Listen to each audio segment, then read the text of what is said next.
Hey guys, welcome back. My name is Scott, and today we are taking a look at the most recent model in Conquest's Summer of the Wadrhun. This is the Thunder Chieftain, and I have to say this kit is really cool. I'm really excited to get to take a look at it, so let's go ahead and dive into this review.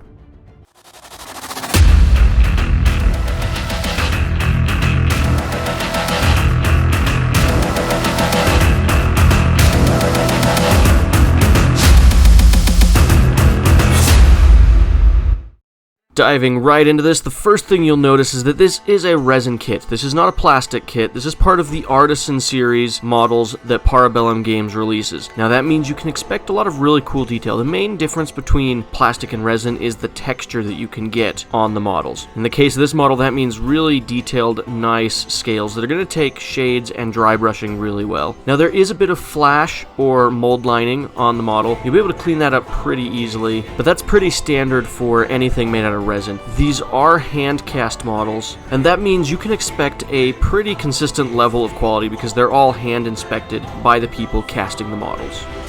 The assembly instructions for this kit are pretty straightforward. Being a resin kit, that means that most of the model is just one big block of resin, so there aren't as many pieces to go through. So as long as you just follow the order that it says to assemble this in, you should be able to get through it pretty quick and pretty easily.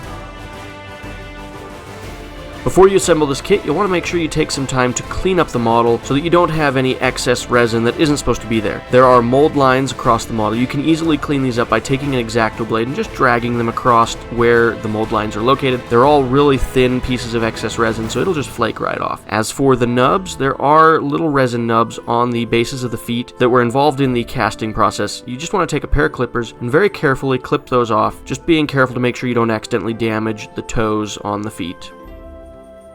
Once you've assembled your model, you'll notice there are a couple spots where the pieces don't come together perfectly flush, and you're left with a couple little gaps. Most of these spots are on the head of the model, which is a pretty obvious spot, so you'll definitely want to take some green stuff or whatever modeling putty you like to use for filling gaps. You'll want to fill those in. When you're positioning this model on its base plate, you want to optimize its placement to get the best support for the model so that it doesn't fall off its base. You want to make sure that all 3 feet are touching at least partially the main circular base. I found that if you rotate the model slightly to what would be the model's right side, it helps it fit on the stand just a little bit better so that no part of the feet are overhanging the stand.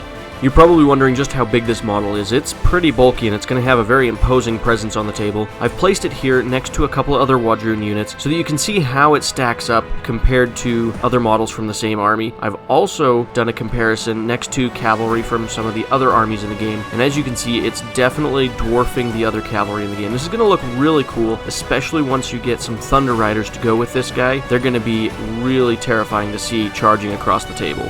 Overall, I'm really happy with this kit. I think it's going to be a lot of fun to paint. Even if it's not for my own personal army, I think there's a lot of opportunity here to do really creative color schemes. I definitely recommend including one of these in your army. You can get these now at pretty much any retailer that sells Conquest. Thank you so much for watching this video today. I really hope that you have enjoyed it. If you have, go ahead and like it, and then subscribe to my channel so you can see future videos I make. I'd like to give a special shout out to my channel members that make videos like this possible. If you would like to become a channel member, hit the join button below this video. As always, have an amazing day, and we'll catch you in the next one.